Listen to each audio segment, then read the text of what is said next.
Good morning, everybody. Today we'll be learning about the topic linking evaluation with the concept of CCE. We'll further be learning about the meaning of CCE and the significance of it in the English language.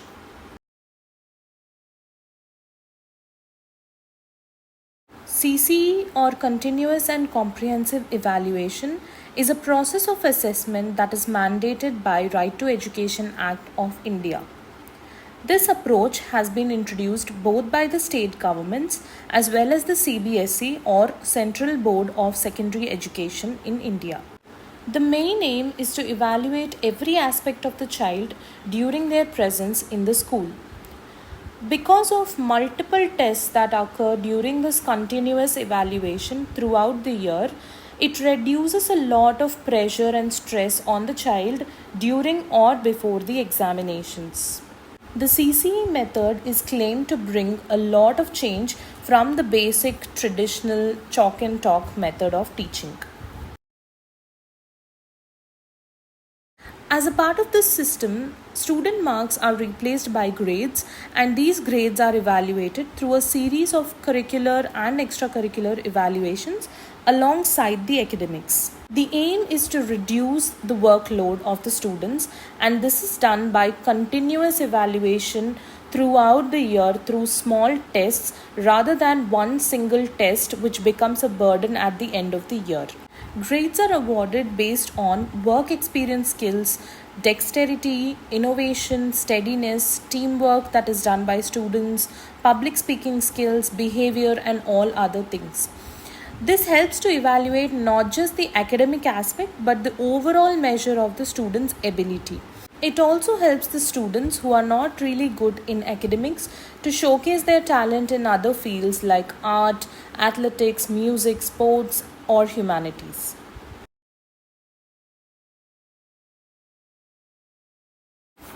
Unlike the old method of having one test at the end of the academic year, CCE conducts several tests during and throughout the academic year.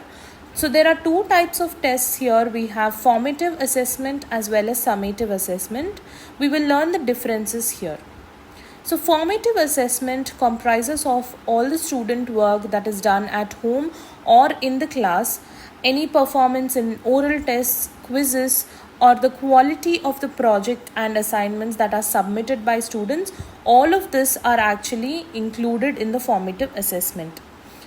These formative assessments are usually conducted 4 times, and the weightage of this is 40% of the aggregate.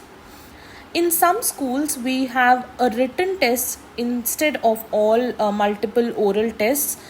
But however, oral test is one of the crucial element in formative assessment, and at least one has to be done in the class.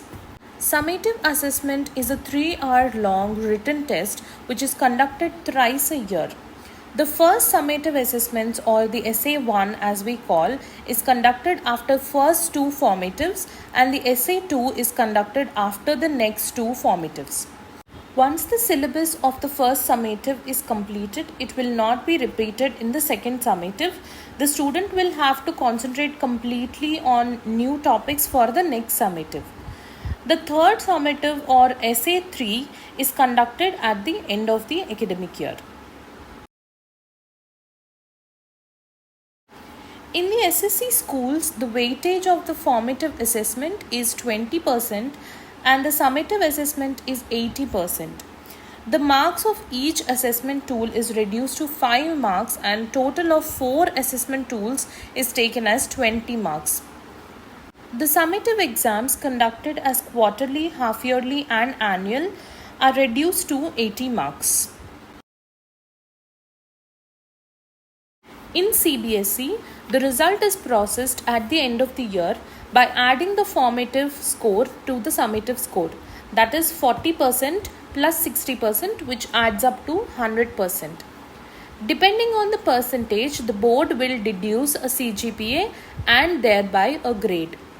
In addition to the summative assessment, the board will also offer an optional online aptitude test to help the students to decide the choice of the subjects in their further studies. Let us look at some of the aspects of assessment in CBSE. The first one is the deductive method. Here we see what the student knows and how can he use it to explain a situation. The second is correlation with the real life situation. If suppose a situation given is matching to any real life situation, something like tsunami, tropical cyclone, etc., how does the student really correlate the situation to his real life? The third one is usage of information and technology. If a problem is given, can the problem be solved by use of IT? If it is a yes, how? In addition to this, various assignments such as projects, models, worksheets, group work, survey, seminar, charts, etc. are also given to the students and thereby assessed. Now let us understand the meaning and significance of CCE in English. The meaning of CCE is continuous comprehensive evaluation. This means that the evaluation is a continuous process and is comprehensive in nature. Evaluation is significant in any education system for determining the individual differences in attaining. Teaching and evaluation are both interdependent and we cannot do one without the other. Evaluation helps not just the students but also the teachers to better how they teach. The classroom teacher plays an important role as the best continuous and comprehensive evaluator as she can see the students' progress day by day. CCE is the type of assessment which serves the purpose of promoting pupil learning. It is different from assessment designed primarily to serve the purpose of accountability or ranking or certifying competence.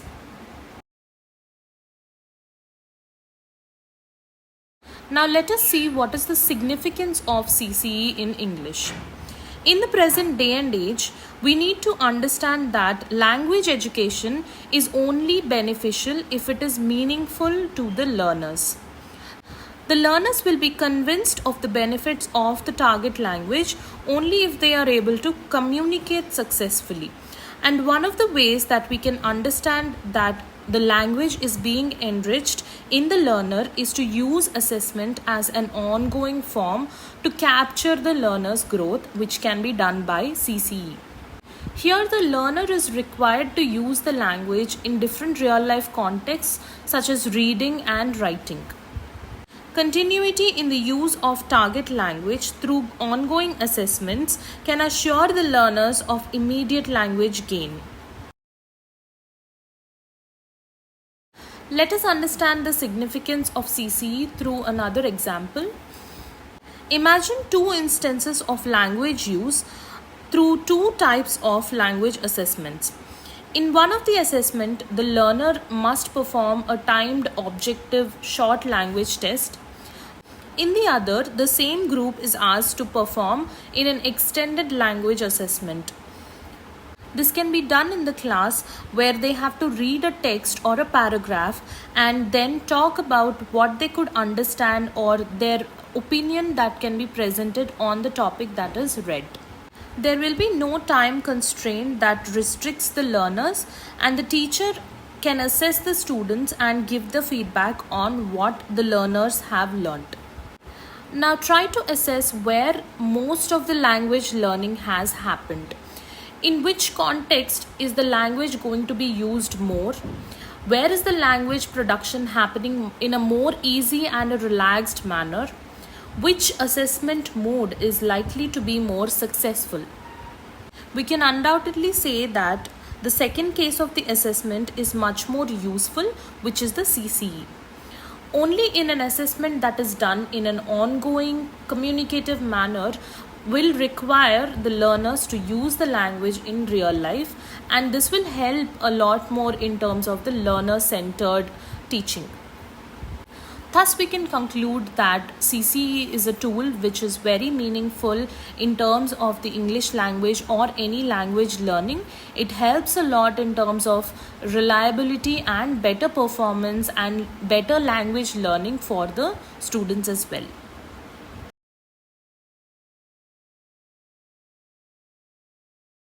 Thank you.